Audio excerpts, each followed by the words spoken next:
तो hello everyone, स्वागत है आपका फिर से हमारे आज के इस नए लेक्चर में। जैसे कि आपको पता चल गया होगा थंबनेल को देखते ही कि आज हम पढ़ने वाले हैं आवर्त सारणी का इतिहास, कि कैसे कैसे आवर्त सारणी को सभी ने बनाने का प्रयास करा, कैसे कैसे नए नए नियम दिए, कुछ उल्टे कुछ सीधे ऐसे करके तत्वों को विभाजित करने का प्रयास करा। आज प्रेजेंट टाइम में जो हम आवर्त सारणी पढ़ते हैं, जिसे बोलते हैं हम मोज़िले की आवर्त सारणी, जिसमें SPDF ब्लॉक बनाए हुए हैं, हमने ऑलरेडी पढ़ा दिया जिसे। वो डायरेक्ट नहीं बन गई थी, उससे पहले बहुत सारे वैज्ञानिकों ने अलग अलग अपनी परिकल्पनाएं दी थी, अलग अलग तरीके से बांटने का प्रयास करा था। तो जो सब विफल हुए तब जाके हमारे पास आज की आवर्त सारणी हमें मिली थी। ठीक है, तो चलिए स्टार्ट करते हैं बिना टाइम वेस्टिंग के। और आज हम उनमें से कुछ 3-4 मॉडल के बारे में, 3-4 वैज्ञानिकों के बारे में बात करने वाले हैं। सबसे पहले जो वैज्ञानिक है उनका नाम है प्राउस्ट। तो जो प्राउस्ट भैया थे, इन्होंने अपनी एक संकल्पना दी थी, एक कल्पना करी थी इन्होंने। कल्पना मतलब ऐसी कुछ भी सोच लिया था और सोचने के बाद बोल दिया था, है ना। कोई एक्सपेरिमेंट नहीं करा, कोई मतलब कोई प्रमाण नहीं था, ऐसी नॉर्मली बोल दिया था इन्होंने। क्या बोल रहा था प्राउस्ट भैया ने? क्या बोल रहा था कि सभी तत्व या तो हाइड्रोजन या फिर उसके समस्थानिकों से मिलकर बने होते हैं। इन्होंने क्या बोला प्राउस्ट भैया ने कि सारे के सारे तत्व या तो हाइड्रोजन या उसके समस्थानिकों से मिलकर बने होते हैं। अच्छा सर, तो समस्थानिक क्या होते हैं भाई? हाइड्रोजन तो आपको पता होता है 1H1 है, ठीक है। इसके समस्थानिक क्या है? देखो समस्थानिक का मतलब क्या है, अगर मैं आपको समस्थानिक समझाने का प्रयास करूं तो समस्थानिक का अर्थ है एक ही तत्व के, जैसे सिर्फ हाइड्रोजन के, एक ही तत्व के वे परमाणु जिनके परमाणु क्रमांक तो समान होते हैं लेकिन परमाणु भार अलग अलग होते हैं। कैसे मतलब? जैसे कि परमाणु क्रमांक के नीचे की जो चीज है ये तो समान होगी, एक ही रहेगी, लेकिन जो परमाणु भार है वो अलग होगा। जैसे कि ये, जैसे कि अब ये भी ऐसा नहीं है कि हर किसी के होते होंगे, कुछ के होते हैं कुछ के नहीं होते, कुछ के सिर्फ 2 ही होते हैं, कुछ के 3 होते हैं। हाइड्रोजन के कितने समस्थानिक है सर? 3 है। एक 1H1 है, ठीक है, एक 1H2 है और एक 1H3 है। अच्छा सर, नॉर्मल नाम अगर इन्हें देना हो तो हम इसे प्रोटियम कहते हैं, इसे ड्यूटेरियम कहते हैं और इसे ट्राइटियम कहते हैं, ट्राइटियम। ठीक है, अच्छा सर। तो प्राउस्ट भैया ने क्या बोला? ये सब समस्थानिक होता है जो मैंने इधर लिख दिया, जिनका परमाणु क्रमांक तो समान होगा। एक ही तत्व के ऐसे परमाणु जिनका परमाणु क्रमांक क्या होगा? समान होगा, लेकिन जो परमाणु भार होगा, जो परमाणु भार होगा वो भिन्न होगा, उन्हें हम क्या बोल लेंगे? समस्थानिक। ठीक है, अच्छा सर। प्राउस्ट भैया ने क्या बोला कि दुनिया में जितने भी तत्व हैं वो या तो हाइड्रोजन से या फिर इसके समस्थानिकों से मिलकर बने हैं। सर कैसे? एग्जांपल से समझो, देखो जरा। मान लो मुझे हीलियम बताना कि सर हीलियम कैसे बना हुआ है। हीलियम का जो परमाणु क्रमांक है 2 है और जो परमाणु भार है वो 4 है। ठीक है, परमाणु क्रमांक 2 है, परमाणु भार 4 है, तो ये डेफिनेटली मिलकर बना होगा 1H2 से, 1H2 से। और इसके कितने मॉलिक्यूल लग रहे होंगे? 2। सर कैसे? देखो जरा, परमाणु क्रमांक 2 है जी सर, 1H2 है, 1H2 यानी कि इसका परमाणु क्रमांक 1 है, लेकिन टोटल कितने ले रखे हमने? 2 ले रखे। तो 2 की गुणा 1 में करोगे 2 ही कम 2, परमाणु क्रमांक 2 हो गया। अब भार इसका कितना है? 4। अब इसका भार कितना है? 2, तो 2 की 2 में गुणा करोगे तो कितना हो जाएगा? 4। 2 दूनी 4। तो ऐसे इन्होंने बोला था कि सारे के सारे जो तत्व हैं वो हाइड्रोजन से मिलकर बने होते हैं या उसके फिर समस्थानिकों से। अब जरूरी नहीं है यही आप लिखो, आप इसको ऐसे भी लिख सकते हो कि इसमें एक परमाणु तो 1H1 का हो और एक परमाणु इसमें 1H3 का हो, ऐसा भी हो सकता है। एक परमाणु 1H1 का हो, एक परमाणु 1H3 का हो। भाई दोनों को मिलाओगे, परमाणु क्रमांक दोनों का 1 और 1 मिलकर 2 हो गए और परमाणु भार 1 और 3 मिलकर 4 हो गए। अब भी बात सही है कि नहीं? अभी भी बात सही है। तो या तो ये ऐसे मिलके बना होगा या फिर ये ऐसे मिलके बना होगा, लेकिन बना किससे है? हाइड्रोजन से और उसके समस्थानिकों से। ये बात बोली थी किसने? प्राउस्ट भैया ने। लेकिन ये सभी जगह पर लागू नहीं हो पाई। क्यों? देखो जरा, हाइड्रोजन का जो परमाणु भार है वो एक पूर्ण संख्या है, एक होल नंबर है, यानी कि पूरी संख्या है, 1 2 3 पॉइंट में नहीं है। तो अगर आप इन नंबरों को जोड़ोगे तो पॉइंट में आंसर नहीं आ सकता, है ना। 1 में 2 जोड़ोगे 3 आएगा, 2 में 3 जोड़ोगे 5 आएगा, 3 में 1 जोड़ोगे 4 आएगा। पॉइंट में नंबर नहीं आ सकता? जी सर नहीं आ सकता। तो फिर क्लोरीन को आप कैसे करोगे? क्लोरीन 17 नंबर पे तो पड़ता है, लेकिन परमाणु भार इसका कितना है? 35.5। अब 35.5 परमाणु भार कैसे कर दोगे आप जोड़ के? तो यहां पे आके ये नियम हो गया था गलत। ठीक है, तो मैंने बता दिया इन्होंने क्या सोचा था। परास्ट की संकल्पना ये थी कि सभी तत्व या तो हाइड्रोजन से या उसके समस्थानिकों से मिलकर बने होते हैं। इसका उन्होंने एक एग्जाम्पल भी दिया था, और बाद में ये फिर विफल हो गया था जब हमने क्लोरीन की बात करी थी कि भैया क्लोरीन को आप कैसे बताना चाहोगे, फिर इसका तो परमाणु भार 35.5 होता है। अच्छा सर ठीक है, एक और बना के दिखाओ सर, एक और बना के दिखा देता हूं। मान लो Li है, Li 3 और 7 पे पड़ता है, 3 और 7 पे। तो एक तो मान लो 1H1 होगा इसमें, ठीक है, और दो मान लो इसमें 1H3 होगा, हो गए 7। 3 दूनी 6 और 1 ये 7। भाई परमाणु भार की बात कर रहे हैं, 3 दूनी 6 और 1 ये 7, 7 परमाणु भार है। सर परमाणु क्रमांक तो 3 ही है, एक ये रे, एक ये रहा, एक की 2 में गुणा करोगे 3, 2 एक 3, ये इस पर तो लागू हो गया, बिल्कुल लागू हो गया। लेकिन इन पर नहीं लागू होने का, और सिर्फ क्लोरीन नहीं है, बहुत सारे ऐसे हैं जिनका पॉइंटों में होता है परमाणु भार। ठीक है, तो चलिए पहला का पहला आपका जो परमाणु सॉरी आपका आवर्त सारणी बनाने का जो तरीका था, तो वो वर्गीकृत करने का तरीका था, वो हमने पढ़ लिया, जिसे बोलते हैं प्रोस्ट की संकल्पना। फटाफट से उतार लीजिए।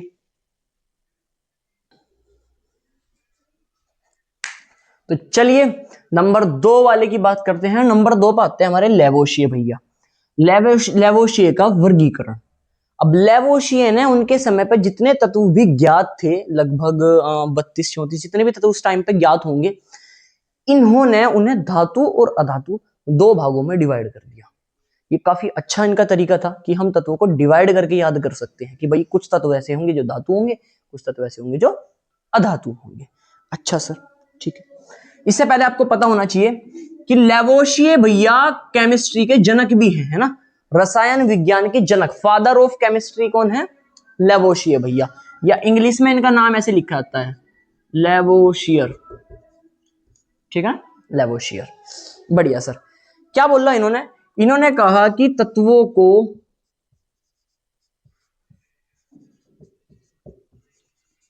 धातु व अधातुओं में बांटा जा सकता है।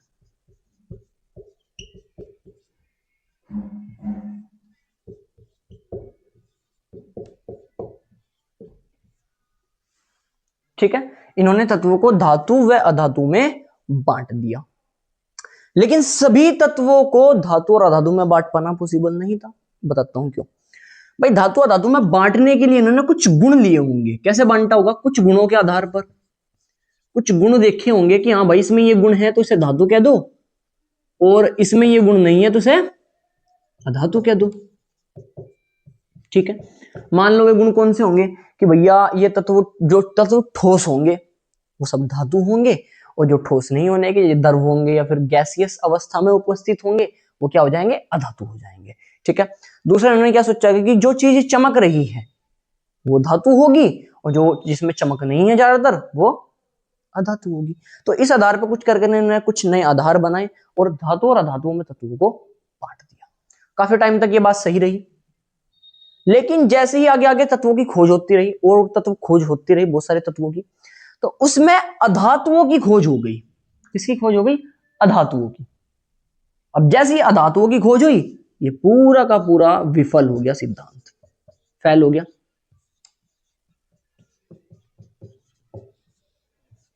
अधातुओं की खोज के बाद, सॉरी उपधातु, माफी चाहता हूं, उपधातु, उपधातु की खोज के बाद। अच्छा सर, जैसे सर उपधातु क्या होते हैं? उपधातु हम उन तत्वों को बोलते हैं जिनके पास धातुओं के भी गुण होते हैं और अधातुओं के भी गुण होते हैं। ठीक है, ओके सर, फटाफट से इसे भी उतार लीजिए, फिर हम तीसरा पढ़ेंगे। नंबर 3 पर है हमारा डोबेनाइनर के त्रिक। त्रिक बोलते हैं ट्राइड्स को। ठीक है, ट्राइड्स, TRIADS, यानी कि 3-3 के पेयर को त्रिक बोलते हैं, ट्राइड्स बोलते हैं। ठीक है, अच्छा, ये काफी अच्छा इन्होंने एक बात बोली थी। इन्होंने क्या करा कि तत्वों के परमाणु भारों के आधार पर उन्हें बांटने का प्रयास करा। लेकिन इनका क्या तरीका था, इन्होंने कुछ अच्छी चीज बोली। क्या बोला कि यदि हम समान गुणों वाले तत्वों को उनके परमाणु भार के बढ़ते क्रम में 3-3 के सेट में रखें, यानी कि 3-3 के तत्वों के त्रिक बनाकर रखें, तो हर पहले और तीसरे तत्व का जो औसत होगा वो मध्य में रखे तत्व के औसत परमाणु भार के औसत के बराबर होगा। अच्छा सर कैसे, देखो एग्जांपल से चीजें समझ में आती है। इन्होंने बोला अगर हम त्रिक बनाएं, त्रिक मतलब 3-3 तत्वों को रखें, कैसे, परमाणु भार के बढ़ते क्रम में, परमाणु भार के बढ़ते क्रम में,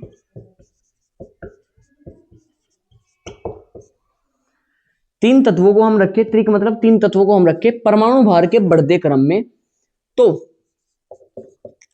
पहले व तीसरे तत्व का औसत,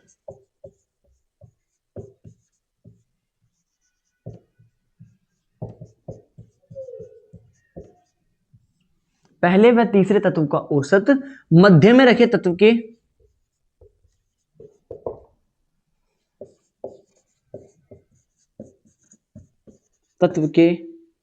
परमाणु भार के बराबर होता है।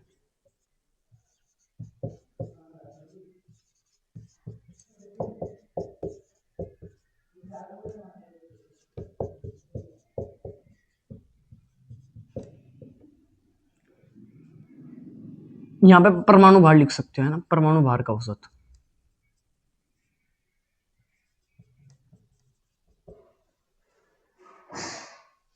ठीक है सर, एग्जांपल दिखाओ। देखो एग्जांपल, 3-3 के सेट तत्व के सेट बनाओ जिनके हमारे पास क्या हो, समान हो, गुण समान हो। ठीक है, अब ऐसे 3 तत्व है, मैंने आपको आवर्त सारणी पढ़ाई थी, ली ना के, ठीक है, LINA के।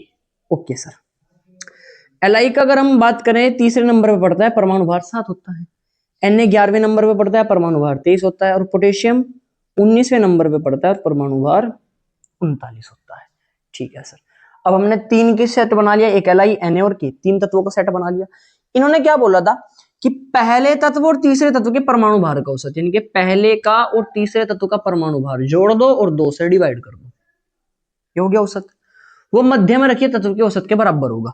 39 में 7 जोड़ोगे 46 आएगा, 46, 2 से डिवाइड करोगे तो वैल्यू कितनी आ जाएगी, 23, जो कि एकदम सही बात है, एकदम सही बात है। अच्छा सर, लेकिन सभी तत्वों के इस प्रकार के त्रिक बना पाना संभव नहीं हुआ। क्यों? क्योंकि कुछ ऐसे तत्व निकल के सामने आए जिनका पहले और तीसरे तत्व का जब परमाणु भार का औसत निकाला गया तो मध्य में रखे तत्व के परमाणु भार के औसत के बराबर नहीं आया। सर एग्जांपल देखो जरा, एग्जांपल पहले वाले आपके सामने मैं ले लेता हूं, HI है, Ne है और Kr है, सॉरी आर्गन, आर्गन है। ठीक, ये पड़ता है 2 4 10 20 और ये 18 40, आर्गन का होता है 40। ठीक है, अब इसका अगर मैं औसत निकाल लूं, इसका अगर मैं औसत निकाल लूं तो पहले का और तीसरे का जोड़ना पड़ेगा। 4 में 40 जोड़ोगे आप, 4 + 40 और डिवाइड करोगे 2 से, ये 44 आ जाएगा। 2 से डिवाइड करोगे तो आंसर कितना आना चाहिए, 22। सर आंसर तो 22 आना चाहिए, बट मध्य में रखे तत्व का कितना है सर, 20 है, तो बराबर नहीं हुआ, बराबर नहीं हुआ। तो ये वाला जो नियम था ये भी विफल हो गया। सर विफल कैसे लिखेंगे आप, सभी तत्वों के इस प्रकार के त्रिक बना पाना संभव नहीं था, इसलिए ये नियम भी विफल हो गया। ये आप लिख दोगे और एग्जाम्पल यहां से दे दोगे। ठीक है, ये विफल का एग्जाम्पल है और ये सफलता का एग्जाम्पल है। क्लियर है बात? मैं चीजों को साथ के साथ एक्सप्लेन भी करता जा रहा हूं कि सफल कैसे हुआ था और विफल कैसे हुआ था। अब जो चीज हम पढ़ेंगे वो बेहतरीन चीज है जो इसी के आधार पे बनाई गई है, फटाफट से उतारो। तो चलिए अब हम बात करेंगे नंबर 4 के वर्गीकरण की, कि नंबर 4 पे क्या था। नंबर 4 पर है न्यूलैंड का अष्टक नियम। न्यूलैंड का अष्टक नियम, इन्होंने क्या बोला कि यदि हम तत्वों को उनके परमाणु भार के बढ़ते क्रम में रखें तो हर आने वाला आठवां तत्व पहले तत्व से गुणों में समानता रखता है। जिस प्रकार भारतीय संगीत, इंडियन क्लासिकल म्यूजिक, सा रे गा मा पा धा नी सा में हर आठवां सुर पुनः दोहराया जाता है। चीजें मैं दोबारा लिख रहा हूं, देखो इन्होंने क्या बोला, यदि तत्वों को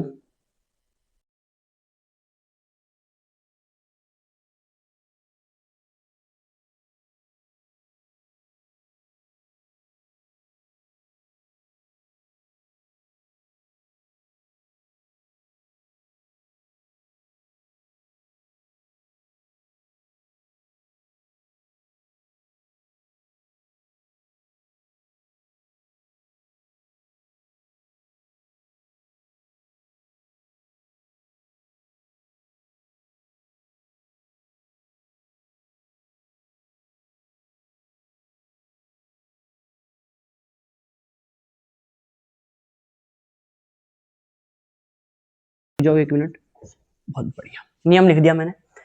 इन भैया ने क्या बोला था कि यदि तत्वों को परमाणु भार के बढ़ते क्रम में रखा जाए तो हर आठवां तत्व पहले तत्व से गुणों में समानता रखता है। जैसे भारतीय संगीत, ध्यान से सुनियो, सा रे गा मा पा धा नी सा में आठवां सुर पुनः दोहराया जाता है। अभी गिनो तत्व, सुरों को गिनो ना एक बार, पहला सुर, दूसरा सुर, तीसरा, चौथा, पांचवा, छठा, सातवां, और फिर से आ गया सा। सा से शुरुआत हुई थी और आठवें नंबर से फिर से कौन सा आ गया, सा, वही वाला। यही बात इन्होंने बोली थी तत्वों को लेकर कि अगर हम तत्वों को उनके परमाणु भार के बढ़ते क्रम में व्यवस्थित करते हैं तो हर आठवां आने वाला तत्व पहले तत्व से समान गुण रखता होगा। जैसे मान लो कि अगर पहला तत्व मेरे पास ठोस है तो दूसरा तत्व भी ठोस होगा, पहला तत्व अगर धातु है तो दूसरा भी धातु होगा। ऐसे करके इन्होंने कुछ डिवीजन अपना दिया था। ठीक है, कहां तक ये लागू होता देखो जरा, मैं रख के भी दिखाता हूं आपको। एक बार इसे उतार लो, मैं जगह देख लो एक बार, बची काफी जगह है, देखो जरा कैसे कैसे स्टार्ट करेंगे। ठीक है, Li, De, बी, सी, N, lithium, beryllium, boron, carbon, nitrogen, oxygen, fluorine. 1 2 3 4 5 6 7 इनके समय पे अक्रिय गैसों की खोज नहीं हुई थी, ये बात ध्यान रखना। ठीक है, न्यूलैंड भैया जब थे, जब इन्होंने अपना ये नियम दिया था, स्टक नियम, इस समय अक्रिय गैसों की खोज नहीं हुई थी, तो सिर्फ एफ तक तत्व जानते थे। इसके बाद से वापस आ जाता था Na भैया, Na सोडियम है ना, फिर magnesium, aluminium, silicon, phosphorus, sulphur, chlorine, फिर आर्गन आता है, लेकिन आर्गन की खोज नहीं हुई थी, तो वापस से कौन आ जाएगा मेरे पास, पोटेशियम, कैल्शियम। बस यहां तक ये लागू हुआ था, कैल्शियम पे आके ये रुक गए थे। लेकिन देखो यहां पे एकदम सही बात है, अगर आप एस ब्लॉक के एलिमेंट देखोगे तो लीना की एकदम समान गुण है, बेटा मांगे कार एकदम समान गुण है, बाल कहे शिव नाना पापा ओ स्टाइल से FCL एकदम समान गुण है। तो सिर्फ ये यहां तक ही लागू हुए, इसके बाद ये लागू नहीं हो पाए, क्यों, उसके बाद आ जाता है स्कैंडियम। अगर इसके बाद का मैं तत्व रखता हूं तो उसका कौन सा आएगा, स्कैंडियम, और स्कैंडियम के इनके साथ गुण नहीं मिलते। ठीक है, तो ये नहीं आने का। सर कौन से गुण है वो गुण, जैसे कि भैया अक्षारीय धातुएं हैं, अक्षारीय मृदा धातुएं हैं, ये पी ब्लॉक के तत्व है, उसमें गुण के आधार पर अलग अलग गुण रखे जाते हैं। ठीक है, अच्छा सर, तो एक तो कैल्शियम के बाद सर इसकी विफलता क्या थी, विफलता दो है, देखो पहली विफलता क्या थी, यह सिर्फ कैल्शियम तक ही मान्य हुआ या लागू हुआ। दूसरा क्या था जिसने पूरे तरीके से डिसमिस कर दिया था, अक्रिय की गैसों की खोज के बाद, यानी कि निष्क्रिय गैसें, वो पीछे आती है, हीलियम, नियोन, आर्गन, क्रिप्टोन, वो सब 18वां समूह है जो अक्रिय गैसों की खोज के बाद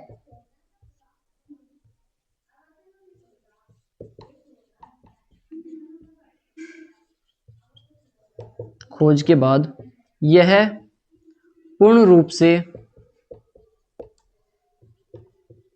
विफल हो गया।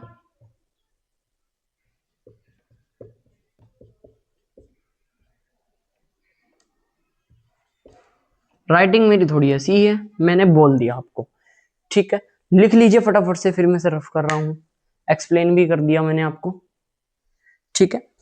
बहुत बढ़िया, उम्मीद है आपको बड़ा आनंद आया होगा आवर्त सारणी के पूरे इतिहास को पढ़ने में, कि कैसे कैसे नए वैज्ञानिक आ रहे हैं, नए नए तरीके से बोल रहे थे कि हम ऐसे तत्वों को बांट सकते हैं, ऐसे तत्वों को बांट सकते हैं, ऐसे डिवाइड कर सकते हैं, पर कोई भी सफल नहीं हो पा रहा था, ठीक है।